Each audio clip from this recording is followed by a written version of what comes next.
నమస్తే and welcome to story board. ఏ రాష్ట్రంలో జరిగినా ఎప్పుడు జరిగినా సమయం సందర్భాలతో పని లేకుండా భారతదేశంలో ఎన్నికలనేవి ఎప్పుడు ప్రత్యేకమైనవే. ఈ ఏడాది రెండో త్రైమాసికంలో 5 రాష్ట్రాల్లో ఎన్నికల ఫలితాలు రాబోతున్నాయి. దానికి సంబంధించిన సందడి ఇప్పటికే మొదలైంది. బయటి ప్రపంచంతో పని లేకుండా తమ పని తాము చేసుకుపోతున్నాయి పార్టీలు. దేశంలో శక్తివంతులైన 2 మహిళా ముఖ్యమంత్రులు, 15 ఏళ్లుగా ఏకఛత్రాధిపత్యంగా పాలిస్తున్న మరో ముఖ్యమంత్రి, కుర్చీలాటలో పడుతూ లేస్తూ వస్తున్న పెద్ద అయినా ఎవరూ పెద్దగా పట్టించుకోని ఓ సమర్థ నాయకుడు.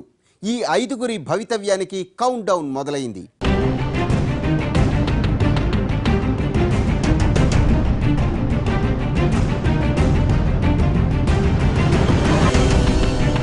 ఐదేళ్ల క్రితం ఈ 5 రాష్ట్రాల ఎన్నికల నోటిఫికేషన్ వచ్చినప్పుడు ఎవరు పెద్దగా పట్టించుకోలేదు. కానీ ఫలితాలు వచ్చాక సంచలనం బద్దలైంది. తమిళనాట రెండాకుల గుర్తు మోత మోగిస్తే ఎర్రదండు ఏలిన కోటను గడ్డిపూలతో కూల్చేశారు మమతా బెనర్జీ. 2 మహిళల అసాధారణ విజయాల్ని దేశం వేనోళ్ల కీర్తించింది. దేశ చరిత్రలో కొత్త అధ్యాయం మొదలైంది. 5 ఏళ్లు గడిచాయి. మరోసారి పరీక్షకు నిలబడ్డారు ఈ 2 మహిళా నేతలు. చరిత్రను పునరావృతం చేస్తారా లేక చరిత్రలో మిగిలిపోతారా? 5 రాష్ట్రాలకు ఎన్నికల నోటిఫికేషన్ ఇప్పుడే విడుదలైనా తమిళనాట ఎన్నికల కోలాహలం 2 నెలల నుంచి కనిపిస్తోంది. ఆదాయానికి మించిన ఆస్తుల కేసులో జయలలితపై కేసును కోర్టు కొట్టేసిన తర్వాత ఆమె ఎన్నికలకు వెళ్తారని భావించారంతా. అయితే ఇక్కడే అమ్మ చాలా తెలివిగా వ్యవహరించారు. పార్టీపై తిరుగులేని పట్టున్న పురిచ్చి తలైవి మరోసారి అధికార పగ్గాలు చేపట్టారు. తర్వాతి రోజు నుంచే ఆమె ఎన్నికల ఏర్పాట్లలో మునిగిపోయారు. ఆర్కే నగర్ ఉప ఎన్నికలో పోటీ చేసిన అమ్మ 1,50,000 ఓట్ల తేడాతో ఘన విజయం సాధించారు. అప్పట్లో అమ్మ సాధించిన ఆ విజయం భవిష్యత్ ఎన్నికల్లో గెలుపునకు సంకేతమనేది అన్నాడీఎంకే వర్గాల నమ్మకం. తమిళనాడు రాజకీయాలంటే డీఎంకే, అన్నాడీఎంకే మాత్రమే. ఈ 2 ద్రవిడ పార్టీల మధ్య అధికార మార్పిడికే ఎన్నికలు అనే పరిస్థితి ఉంది. రాష్ట్రంలో ఇంకా అరడజను పార్టీలు ఉన్నా అవన్నీ ఎవరితో ఒకరితో కలిసి వెళ్లక తప్పని పరిస్థితి. 5 ఏళ్ల క్రితం అధికారంలో ఉన్న డీఎంకేని ఢీకొట్టేందుకు జయలలిత డీఎండీకేను కలుపుకున్నారు. ఆ ఎన్నికల్లో కరుణానిధి పార్టీని చిత్తు చేశారు. 2G స్కామ్లో అవినీతి ఆరోపణలు, పార్టీలో వారసత్వ పోరు, స్టాలిన్, అళగిరి మధ్య ఫైటింగ్ పార్టీ విజయావకాశాల్ని చావుదెబ్బతీశాయి. ఎన్నికల్లో గెలిచిన తర్వాత అమ్మ బలం రెట్టింపైంది. కొంతమందికి అభ్యంతరాలు ఉన్నా ప్రస్తుతం జయలలిత తిరుగులేని శక్తి. జయలలిత అధికారంలోకి వచ్చేసరికి అప్పటికే దాదాపుగా 17,000 కోట్ల రూపాయల రుణభారంలో ఈ రాష్ట్రం కూరుకుపోయిందని భారీ స్థాయిలో ఆవిడ విమర్శలు చేసి తీరా ఇప్పటికి వచ్చేసరికి ఏంటంటే 2,11,000 కోట్ల రూపాయల రుణభారంలో ఆ రాష్ట్రం ఇవాళ కొనారిల్లుతుంది. అయినా కూడా సంక్షేమ పథకాలు ఆగవు అంటూనే సంక్షేమ పథకాల ద్వారా అక్కడ ప్రజలను ఆకర్షించేటువంటి ప్రయత్నంలో ఆవిడ ఉన్నారు. కాబట్టి అక్కడ ఉన్నటువంటి పరిస్థితుల్లో కొంత ఆశావహంగానే అధికార పార్టీకి ఉందనుకోవచ్చు. 20 నెలల క్రితం జరిగిన సార్వత్రిక ఎన్నికల్లో దేశమంతటా మోడీ గాలి వీచినా తమిళనాట పురిచ్చి తలైవి గాలి మాత్రమే వీచింది. సార్వత్రిక ఎన్నికల్లో దాదాపు క్లీన్ స్వీప్ చేసింది అన్నాడీఎంకే. 39 ఎంపీ సీట్లలో 37 గెలుచుకుంది. ప్రత్యర్థులంతా ఏకమై వచ్చినా జయ పవర్ ముందు నిలబడలేకపోయారు. అధికారం చేపట్టి 3.5 ఏళ్లు గడిచినా జయలలితకు ఉన్న క్రేజ్ ఏమాత్రం తగ్గలేదు అనేందుకు ఉదాహరణగా నిలిచాయి 2014 సార్వత్రిక ఎన్నికల ఫలితాలు. మరోసారి అలాంటి విజయం కోసం తహతహలాడుతున్నారు అన్నాడీఎంకే కార్యకర్తలు.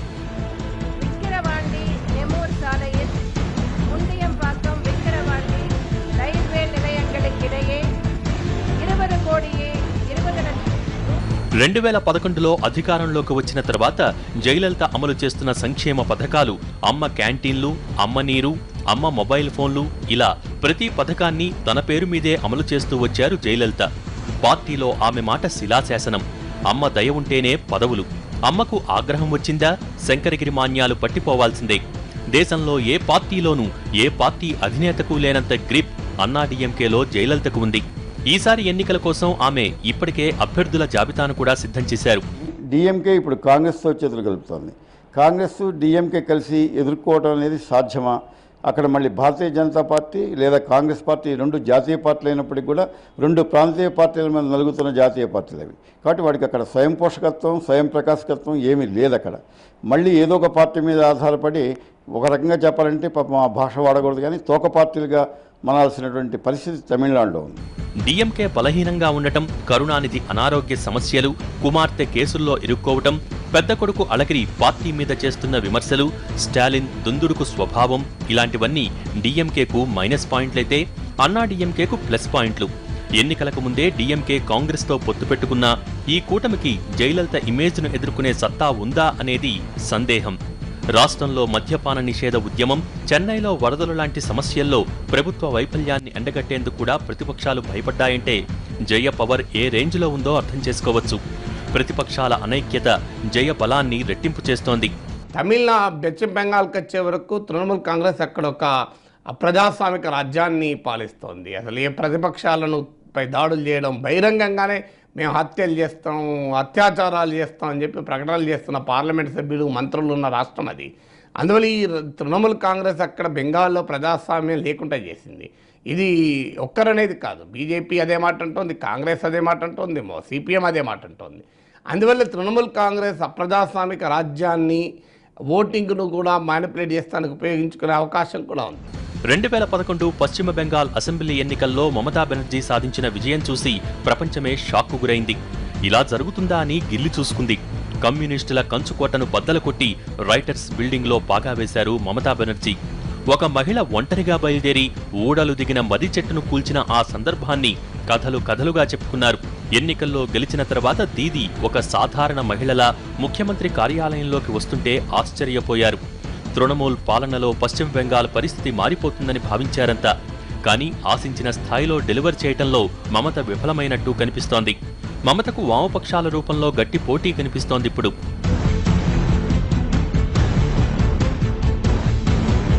అధికారంలోకి వచ్చిన తర్వాత మమతా బెనర్జీ ఏకపక్షంగా వ్యవహరించారు. తన పరిపాలనపై విమర్శలు చేసేవారి మీద మావోయిస్టులు అనే ముద్ర వేశారు. తనపై కార్టూన్లు వేసిన వారిని జైల్లో పెట్టారు. మమతా బెనర్జీ పరిపాలనలో మరో పెద్ద వైఫల్యం శారదా స్కామ్. రాష్ట్రంలో లక్షల మందిని ముంచేసిన శారదా స్కామ్లో ప్రధాన నిందితులంతా తృణమూల్ పార్టీ నేతలే. ఇంత జరిగినా 6 నెలల క్రితం జరిగిన స్థానిక సంస్థల ఎన్నికల్లో దీదీ పార్టీ దున్నేసింది. అసెంబ్లీ ఎన్నికలకు ఇవి సెమీఫైనల్స్ అని పార్టీ నేతలు గొప్పగా చెప్పుకుంటున్నా గ్రామీణ ప్రాంతాల్లో తృణమూల్ పరిస్థితి అంత ఆశాజనకంగా లేదు. ఎన్నికలు జరగబోతున్న 5 రాష్ట్రాల్లో తమిళనాడు, పశ్చిమ బెంగాల్లో ప్రాంతీయ పార్టీలదే హవా. పాండిచ్చేరిలోనూ ఇదే పరిస్థితి. కేరళలో కాంగ్రెస్, బీజేపీ, వామపక్షాలది అస్తిత్వ పోరాటం. కేరళ ఓటర్లు ఈసారి ఎటు మొగ్గుతారనేది అర్థం కాని పరిస్థితి.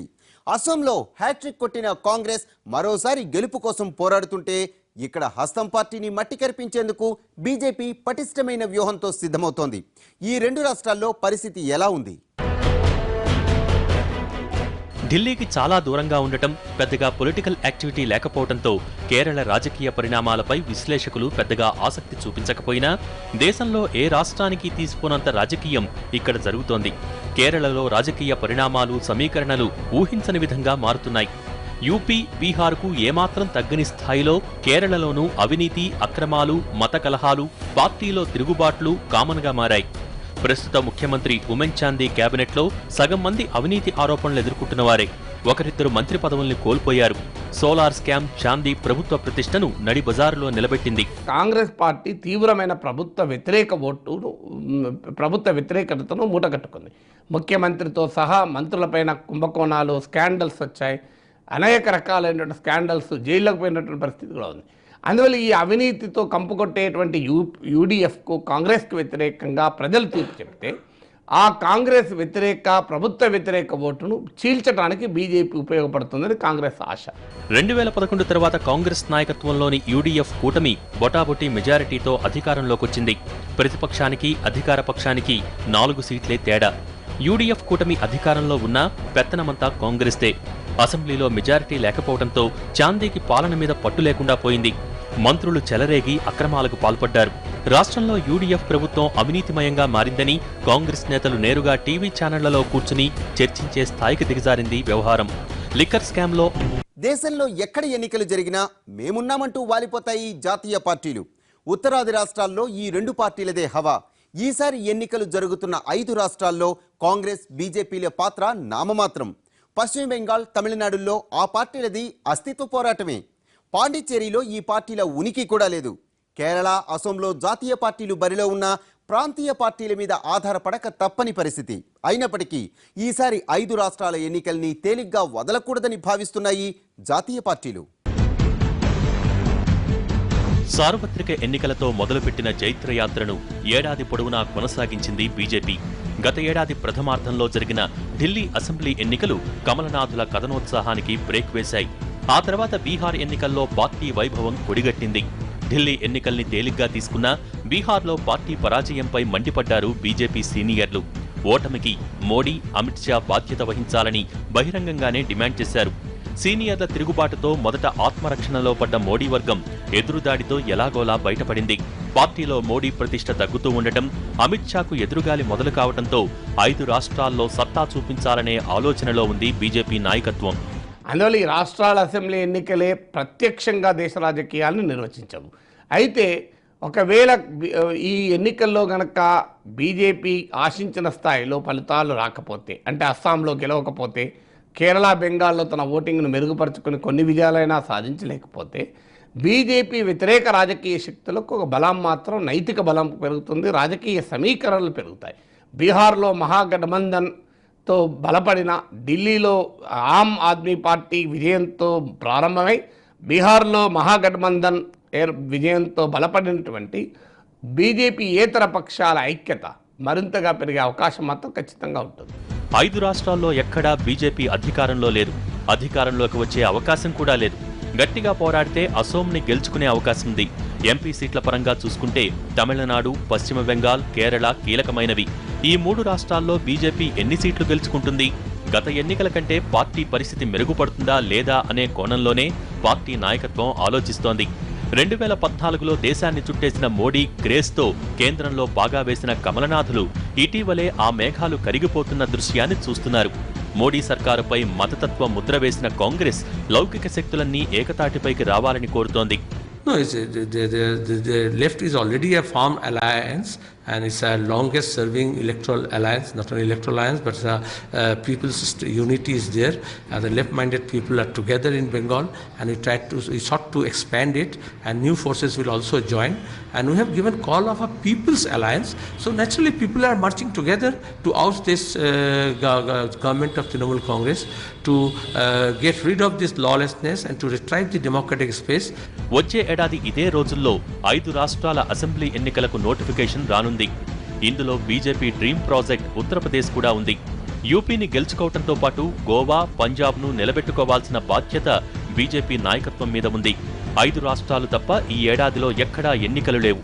వచ్చే ఏడాది జరగనున్న అసెంబ్లీ ఎన్నికల కోసం పార్టీ పుంజుకోవాలంటే ఈ ఎన్నికల్లో కేడర్కు ఉత్సాహం కలిగించేలా ఫలితాలు రావాలి. 5 రాష్ట్రాల్లో బీజేపీకి ఢిల్లీ, బీహార్ తరహా అనుభవాలు ఎదురైతే వచ్చే ఏడాది 5 రాష్ట్రాల ఎన్నికలు కఠిన పరీక్షే. అందుకే ఈ 5 రాష్ట్రాల్లో వీలైనన్ని ఎక్కువ సీట్లు గెలుచుకోవాలి అనేది కాషాయ దళం వ్యూహం. 828 అసెంబ్లీ స్థానాలకు ఎన్నికలు జరగబోతున్నాయి 5 రాష్ట్రాలు కలిసి. రేపు ఈ సంఖ్య రాజ్యసభలో ఏ పార్టీకైనా సరే గణనీయంగా వాళ్ళ సంఖ్యాబలాన్ని పెంచుకోవడానికి అవకాశం ఉంది. ఇవాళ భారతీయ జనతా పార్టీకి పెద్ద ఇబ్బంది ఎక్కడ వస్తుందంటే రాజ్యసభలో వస్తుంది. ఏ బిల్లు పాస్ చేసుకోవాలన్నా, ఏది చట్టం రూపం చేయాలన్నా, వాళ్ళు అనుకున్న పద్ధతిలో ప్రణాళికలు తయారు చేసుకోవాలన్నా, అమలు చేయాలన్నా కూడా రాజ్యసభ కాస్త మింగుడు పడని వ్యవహారంగా తయారైంది. కాబట్టి ఈ అన్ని రాష్ట్రాల్లో కలిపి ఏదైనా భారతీయ జనతా పార్టీ కానీ వాళ్ళ మిత్రపక్షాలకు కానీ గణనీయమైన సంఖ్యలో వస్తే అద్భుతంగా రాజ్యసభలో కాస్త సంఖ్యాబలం పెరగడానికి అవకాశం ఉంటుంది. సార్వత్రిక ఎన్నికల్లో చావు దెబ్బతిన్న కాంగ్రెస్కు ఢిల్లీ అసెంబ్లీ ఎన్నికల్లో స్కోర్ 0 కావడంతో మతిపోయినంత పనైంది. జాతీయ పార్టీ అని చెప్పుకుంటున్నా కాంగ్రెస్ పరిస్థితి ప్రాంతీయ పార్టీల కంటే దారుణంగా ఉంది. ఏ రాష్ట్రంలోనూ బలంగా లేదు. అసోం, కేరళలో కాంగ్రెస్కు వ్యతిరేక పవనాలు గట్టిగా వీస్తున్నాయి. బీహార్లో ఆర్జేడీ, జేడీయూతో పొత్తు పెట్టుకోవడం ద్వారా కొంచెం లాభపడ్డా అది ఇతర రాష్ట్రాల్లో కలిసొచ్చే అంశం కాదు. అసోం, కేరళలో అధికారాన్ని కాపాడుకోవటం కాంగ్రెస్కు, రాహుల్ నాయకత్వానికి కత్తిమీద సాములాంటిదే. కేరళలో అసమ్మతి పవనాలు హైకమాండ్కు తల బొప్పి కట్టిస్తున్నాయి. దాదాపుగా వామపక్షాల కంచుకోటలను బద్దలు కొట్టి, అభేద్యమైనటువంటి వామపక్ష కంచుకోటను బద్దలు కొట్టి అధికారంలోకి వచ్చినటువంటి మమతా దీది, అట్లాగే తృణమూల్ కాంగ్రెస్తో కలిసి పనిచేసినటువంటి కాంగ్రెస్ పార్టీ ఈ రెండు కూడా భారీగానే లాభపడ్డాయి. అయితే మారిన పరిస్థితుల్లో ఇప్పుడు వామపక్ష పార్టీలతో కాంగ్రెస్ పార్టీ అండకాగుతున్నటువంటి అక్కడ పరిస్థితి విచిత్రమైనటువంటి ధోరణి అక్కడ ఉంది. కాబట్టి కాంగ్రెస్ ఉపాధ్యక్షుడు రాహుల్ గాంధీ ఇప్పటికే అసోం, కేరళలో పర్యటించారు. ఎన్నికల్లో గెలవాల్సిన అవసరాన్ని పార్టీ నాయకులకు చెప్పారు. అయినా సరే పార్టీ నేతల్లో మార్పేమీ రాలేదు. కేరళలో యూడీఎఫ్ నుంచి కేరళ కాంగ్రెస్ వైదొలిగింది. అసోం, కేరళలో పార్టీ గెలిచినా, చెప్పుకోదగ్గ సీట్లు సాధించినా అది స్థానిక నేతల సత్తా వల్లే తప్ప హైకమాండ్ ప్రభావం ఏమీ ఉండదనేది వాస్తవం. ఈ ఏడాది రాహుల్ గాంధీని పార్టీ అధ్యక్షుని చేయాలని కాంగ్రెస్ సీనియర్లు గట్టిగా పట్టుబడుతున్నారు. రాహుల్ నాయకత్వంలో యూపీ ఎన్నికలకు వెళ్లాలనేది హస్తం పార్టీ నేతల ఆలోచన. రాహుల్ సత్తాకు అగ్ని పరీక్ష 5 రాష్ట్రాల ఎన్నికలు. शांति के बिना असम प्रगति कर ही नहीं सकता है। जो भी होता है, विकास होता है, सड़कें बनती हैं, प्रगति होती है, बिजनेस बनते हैं, स्कूल चलते हैं, अस्पताल में इलाज होता है, शांति के बिना ये कुछ भी नहीं हो सकता। मैं गर्व से कहना चाहता हूं, गोगोई जी से कहना चाहता हूं, कांग्रेस पार्टी के जो हमारे नेता है, ये आपने असम के लिए बहुत बड़ा काम किया है। 3 దశాబ్దాలు బలమైన కంచుకోటగా ఉన్న వెస్ట్ బెంగాల్ను దక్కించుకోవాలని ఉవ్విళ్లూరుతోంది లెఫ్ట్ కూటమి. ఇక్కడ ఓడిపోయాక కామ్రేడ్ల బలం జాతీయ స్థాయిలో దారుణంగా పడిపోయింది. పశ్చిమ బెంగాల్లో కాంగ్రెస్తో పొత్తుకు సై అంటున్నాయి వామపక్షాలు. కేరళలో ఒకరిపై ఒకరు కత్తులు దూస్తున్న ఈ 2 పార్టీలు మమతను ఓడించేందుకు ఏకం కావటం విచిత్రమే. పశ్చిమ బెంగాల్లో కలిసి పోరాడుతూ కేరళలో ఒకరితో ఒకరు పోటీ పడితే ఓటర్లు అంగీకరిస్తారా అనే కోణంలోనూ లెఫ్ట్ పార్టీల్లో చర్చ జరుగుతోంది. ఈ సమీకరణలు సక్సెస్ అయితే దాని ప్రభావం రానున్న రోజుల్లో ఢిల్లీలోనూ కనిపించవచ్చు. పెరిగిన ధరలు, కరువు పరిస్థితులు, ఇతరత్రా గొడవలు ఉన్న 5 రాష్ట్రాల ఎన్నికల్లో స్థానిక సమస్యలే ప్రచారాస్త్రాలు. ఈ అస్త్రాలను ఎవరు ఎంత సమర్థంగా వాడతారనే దానిపైనే పార్టీల గెలుపోటములు ఆధారపడి ఉన్నాయి. ఏ ఎన్నికల్లోనైనా ఓటరు తీర్పు ఎలా ఉంటుందనేది ఎప్పుడూ ఆసక్తికరమే. అది తెలియాలంటే మే 19 వరకు ఆగాల్సిందే. ఇది ఇవాల్టి స్టోరీ బోర్డ్. మరో అంశంతో మళ్ళీ కలుద్దాం. నమస్తే.